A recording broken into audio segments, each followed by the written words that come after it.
And Audacity in three, Sorry. 3.5, 2.75, 2.5, 2, 1, go. Hi, guys, and welcome back to another episode of the Barbell Lifestyle Podcast. I'm your host, Christina, and I'm here with my co-host, Marissa. And in today's episode, we're going to be chatting a little bit about, and I'm making sure that we have the right one, losing fat without dieting. Yeah, I feel like that was a very strong intro. You came in with you came in hot with your energy there. Oh, thank you. Yeah. So, I mean, why don't you kind of take it away and explain kind of like why you wanted to do this episode in the first place? Yeah. So I think that you and I both have similar experiences with clients who feel like in order to lose fat, in order to lose weight, they must diet. And so I did a post recently about a fat loss pyramid. And so I think what's really difficult sometimes is a lot of things can get kind of taken out of context, or, you'll only have 2,200 characters. So it's really hard to be like, but wait, there's a caveat, or here, I need to explain a little bit more here. So, but wait, there's more. But wait, there's more. And so people over 30 will be like, or I guess 25 will be like, I get that. But then other people are going to be like, I don't know what that's in reference to. Sorry, Gen Zers.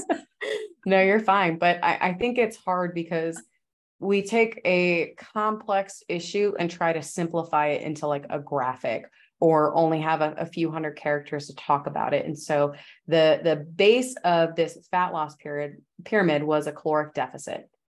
And so it's hard because it's like, while I do think that habits and like having a foundation and some other things are more important, it's like at the end of the day, calories in, calories out, right? But it's like a little asterisk, but wait, there's more. There are some other things that we do need to consider. And so that's kind of what I'm hoping that this episode will entail is like, yes, in order to lose weight, you have to be in a caloric deficit, but there are a lot of other things that we can do to see change.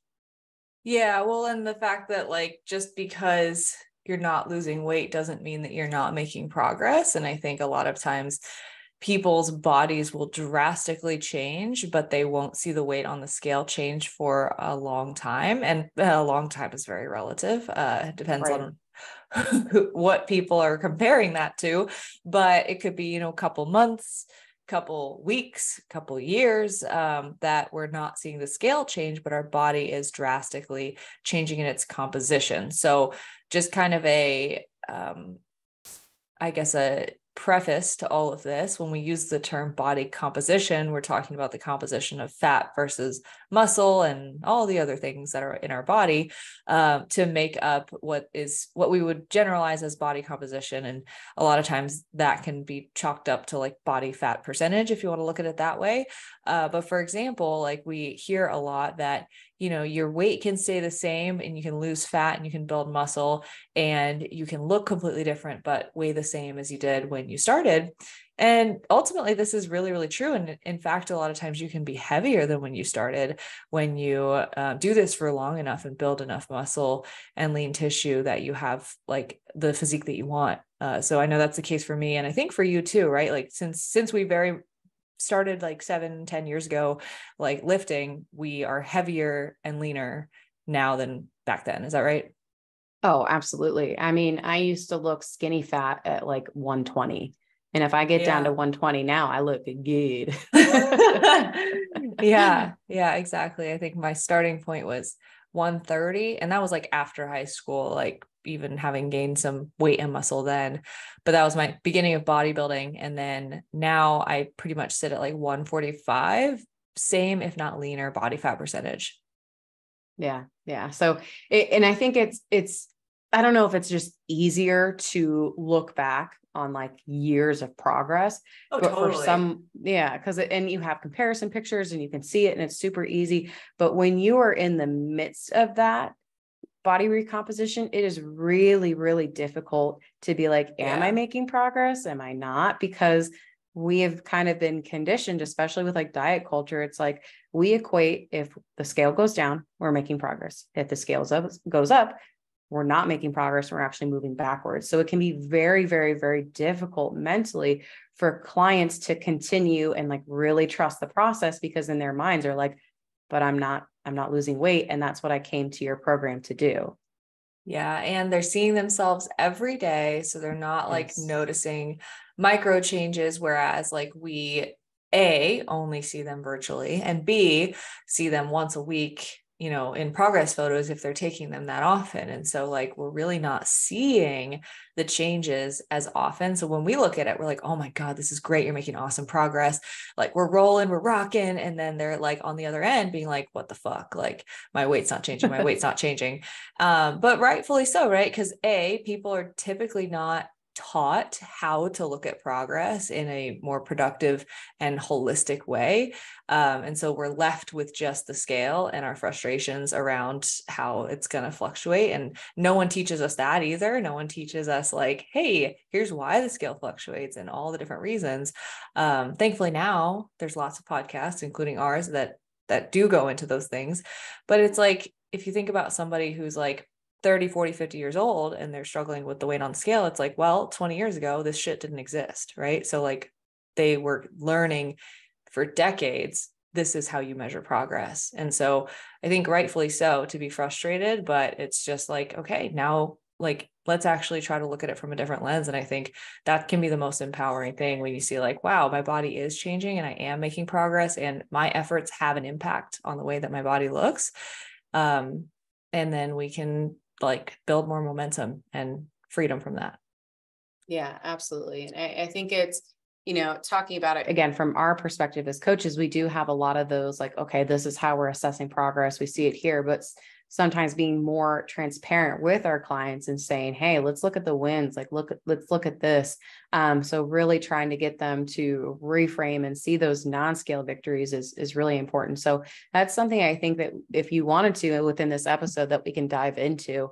But I also wanted to throw in there that comparisons can be really, really tough, especially if you're going through a program like ours. If you see like, oh my gosh, look at this client, they lost 20 pounds in 12 weeks, or this client who did this and did that. And you're someone who's in a recomp phase, or you're someone who's wanting to lose weight and you're not, it can be like, well, what's wrong with me?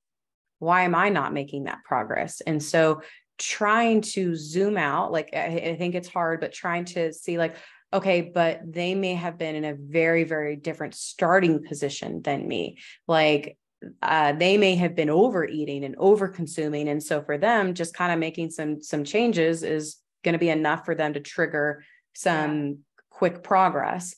And then if you're someone maybe who has been under eating, or you have a history of chronic dieting and yo-yo diets and this and that, you might have a more difficult journey ahead. Now, that doesn't mean that there's one right or wrong, like, one person's is better or worse. It just, these are the cards that we have dealt with, and we just need to act accordingly. But I think it is really important to, when you see a comparison, or you see another person making progress, try not to compare yourself and try to see like, well, maybe my story is a little bit different than theirs. Maybe they don't have kids, or they only have one and I have three, or, whatever that may be, trying to zoom out a tiny bit. Yeah. Yeah. And that can be really hard. Just like looking around at everyone that, like you said, it's like, oh, if somebody was like eating 4,000 calories a day and gaining a ton of weight, like a couple habit changes are going to turn that around in the right direction, versus like a complex case of constant yo-yo dieting and adaptive metabolism, under eating, and actually trying to get this person to eat more so that their metabolism can thrive, and then they can actually attempt a fat loss phase with an appropriate deficit. It's like, that's just kind of, you got more prerequisites to hit. And unfortunately, like, it can't just be eat less and move more. Because there are a lot of people that are in that boat of like, they weren't eating less and moving more. And once they did, they started seeing progress. But there is a large population of people, I think, that have been eating less and moving more, which leads to like a big problem that we're seeing in the fitness industry, is that like chronic dieter archetype, right? Mm-hmm. So yeah. And just like, when you're going into a fitness journey, or maybe you're already in it, keeping an open mind to how progress can look. And I guess, yeah, we should probably go into like the different ways that we can look at that and measure progress, and just kind of explain that to empower the audience. Yeah. So whether you're going through this process with a coach or not, definitely recommend progress photos. I think that is one of the most powerful ways to assess progress, because if you guys have, if this is your first episode, or if this is your like 100th, 200th episode, like the scale, 148th. the scale does not show the whole picture. And yes, I am a data person. I know Marissa is too. Like, we love our spreadsheets. We love looking at the numbers. And so it's really difficult for people like us to like look at it and a spreadsheet, you're like, but I'm not making progress. Like, the scale, the number hasn't moved. And so progress photos are a way to show you what is actually going on. So there's a big misconception that muscle weighs more than fat. And so that's not actually true. So muscle is just more dense. So like a pound of fat and a pound of muscle both weigh 1 pound. They just look different. And so a lot of times what happens with people who are starting to eat a little bit more, or just changing up their macro composition, they will be losing fat and gaining muscle. And so the scale is not actually changing at all. It's about staying the same, or maybe, fluctuates, or, here and there. But as you're losing fat and putting on muscle, your body composition will change. So you might weigh the same, but you look like you've lost weight. And so we have seen this time and time again with clients where, it's like you look at them, you're like, oh my gosh, like this person's lost like 15, 20, 25 pounds. And it's, maybe they've even gained a little bit of weight, or maybe they stayed the same, or maybe they've lost a little bit. So if you were to look at the scale, you'd be like, I'm not making progress. I'm just going to go back to what I was doing before. But progress photos really offer that insight into, hey, we're making a lot of progress here. And so if you, we would recommend, once a week, or maybe even biweekly, even once a month, depending on maybe how much weight you have to lose. But I feel like being able to look at those, really will show a lot of what's actually going on. Yeah. So progress photos, and then body measurements, or like just how clothes fit. And that's a harder change to really notice. A lot of times, like, we can kind of get in our head with the clothes fitting thing. Like, sometimes it's super black and white and transparent of like, my pants are looser, there's another belt buckle. And then there's some where it's like certain shirts, you're like, I don't know, could just be the fabric today, right? Like, we want to talk ourselves out of it and not give ourselves the credit almost. Or something I thought of that I don't think I've ever mentioned before, but sometimes something that can influence the way that your clothes fit is the local inflammation from training. So like, I think of this because there have been like a handful of people in the past that have thought like the kind of residual pump, or like soreness, puffiness feeling of like your arms or your legs after a really hard training session is not inflammation. They thought like, oh my God, my arms are getting bigger. They feel huge. My legs feel huge, right? It's like, if you don't know what that stimulus is, you'd probably think that, right? It's like, oh shit, like this is, and I think it feeds into the misconception that like training, lifting weights makes you bulky. It's like, cause you feel that like inflation of your muscles and that afterburn effect. And so I found that like sometimes people will even mistake that as like, oh, I'm gaining weight, or that body part is getting bigger due to strength training in a bad way. But that's really just inflammation that like levels out after like 24, 48, 72 hours. And as your body adapts to the stimulus. And so that can also influence the way that your clothes fit, and maybe make it harder for you to say like, yeah, this is fitting better. So that's actually an interesting one that I feel like maybe hopefully that gives someone like a light bulb moment of like, oh, it's not just me like gaining too much muscle or like fat or whatever. Because a lot of times the people who struggle with that are also the people who like self-identify as like putting on muscle very easily. Like they just feel like they put on muscle really quickly, so they're scared to train more. But I think it really sometimes can be that like local inflammation response.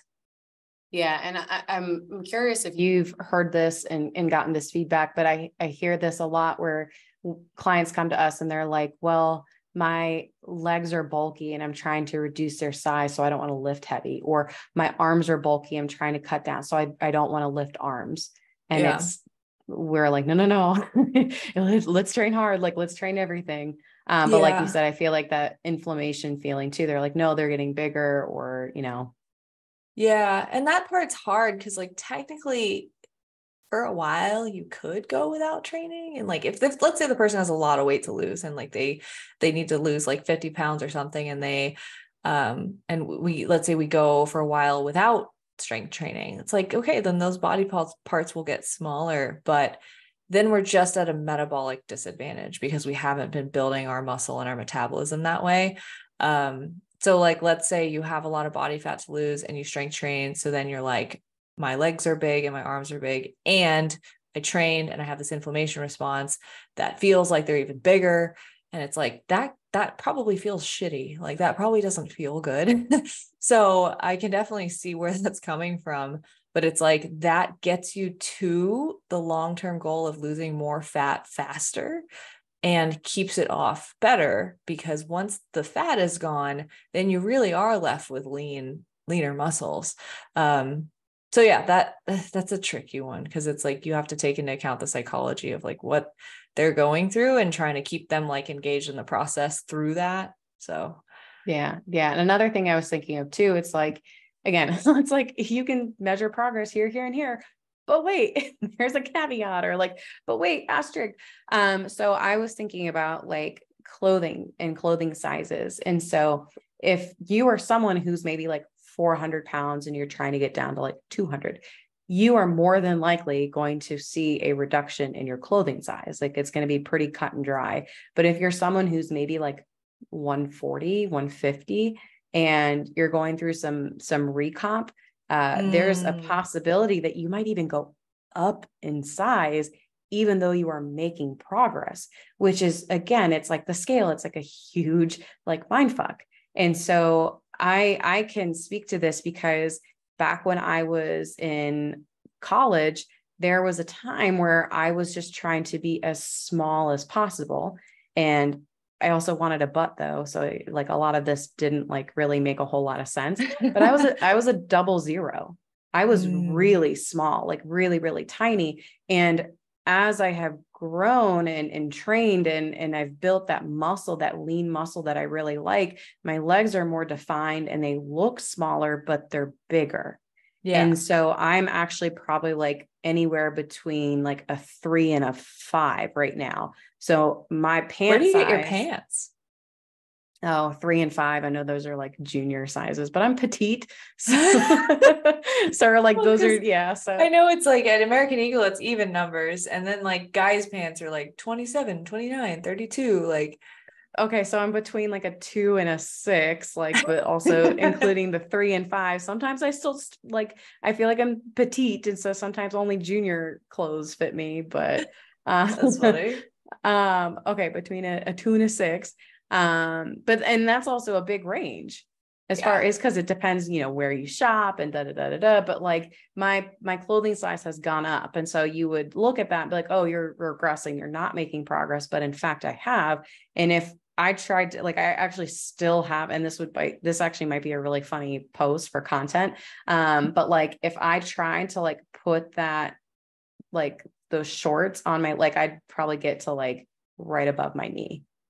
Yeah. But I don't want to be a 00. Like, I don't like the way that my physique looks. And so, but that's still really hard to have your weight go up, and to see that again, if you're if you're a number person, everything is pointing in the opposite direction. Yeah.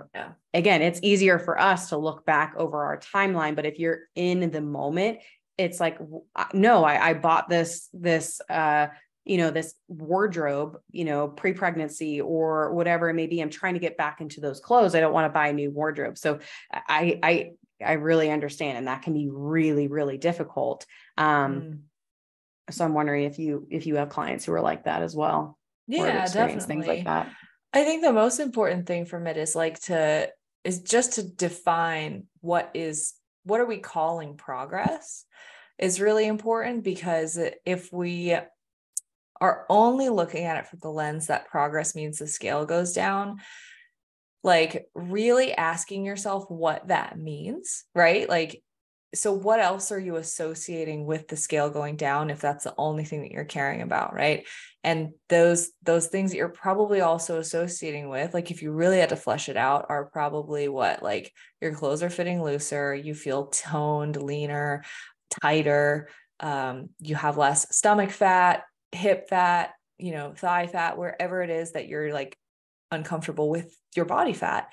And that's like almost universal. Like I've never heard of someone who says, I want to see the scale go down, but I actually want to keep all the like pouches of body fat that I have, right? Like no one says that. It's an all-encompassing vision of, I want this lean toned body that essentially like the media industry, social media has like created this like idealistic, this is what we're all looking for.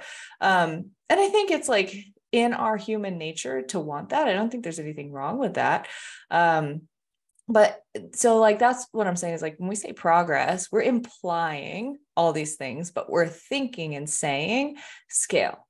And so I think it's important when we are embarking on this journey to just get our definitions right for ourselves so that we can have the proper expectations. Because, for example, if I were to talk to 120-pound 00 Christina back in the day and be like, what is progress? You said for yourself, like that in that time of your life, your goal is to be as small as possible. And the way that you probably measured that was just with pant size and weight on the scale, but you also wanted a butt.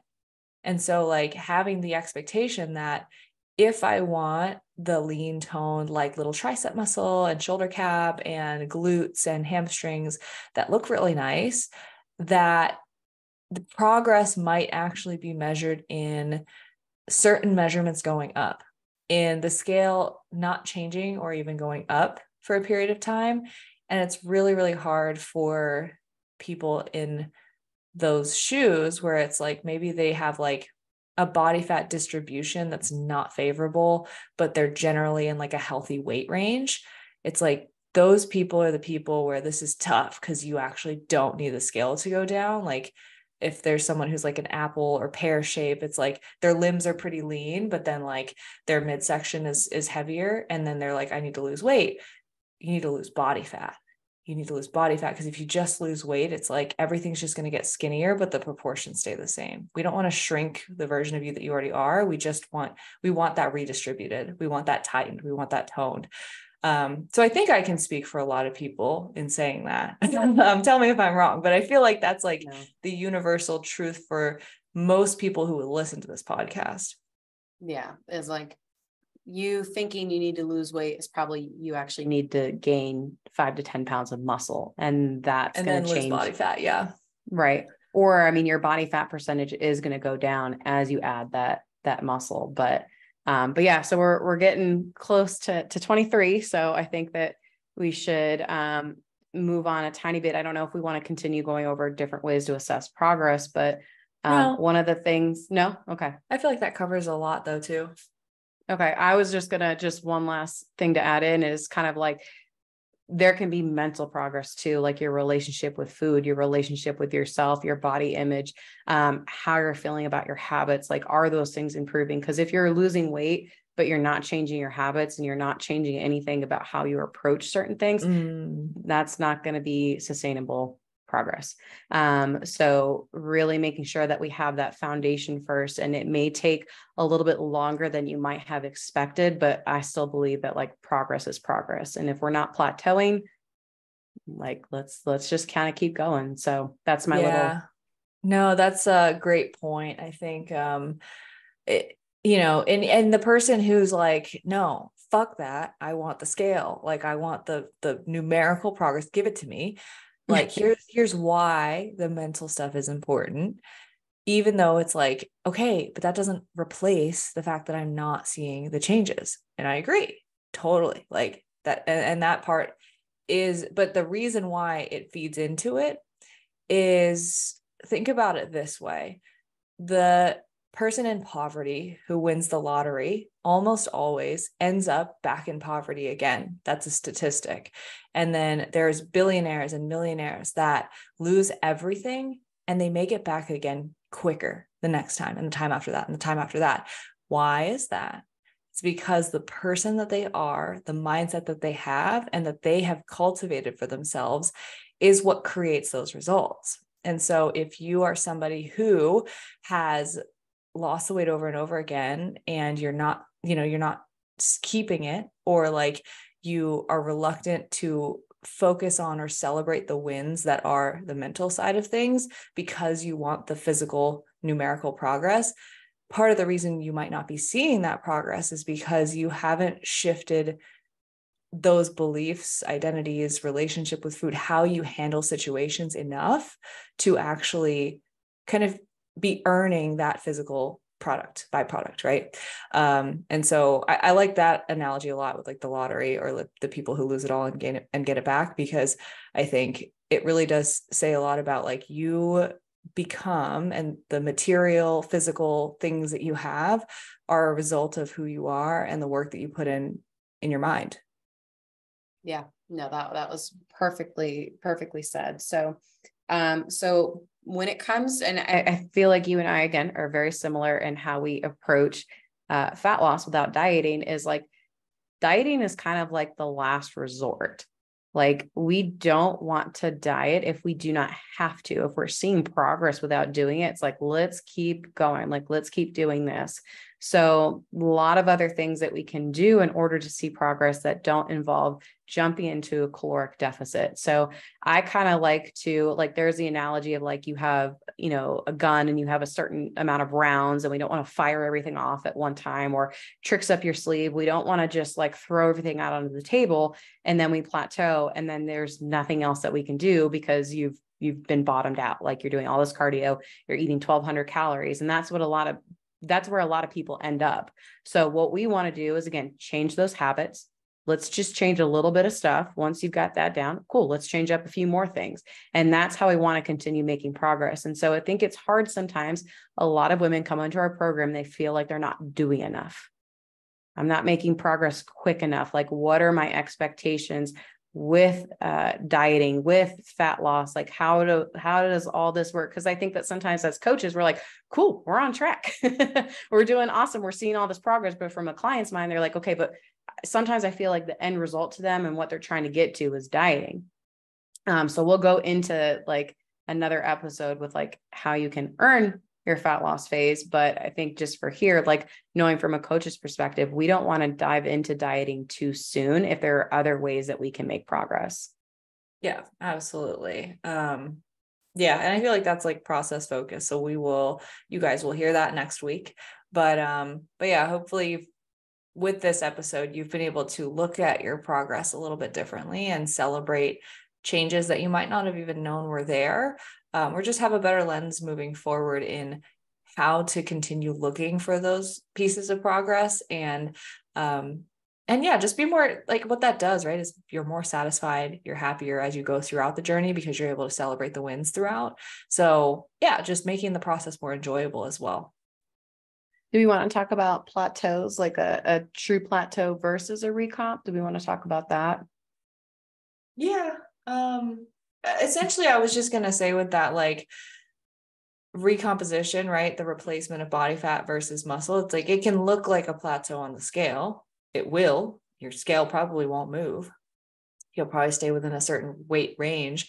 But a true plateau is if we look at all of the things that we mentioned: body measurements, clothes, pictures, scale, everything, even the mental stuff, and we're making no progress, like for 3-4 weeks at a time. Like, that is what constitutes a plateau. And I think we have an episode called like the secret to your weight loss plateau or something like that.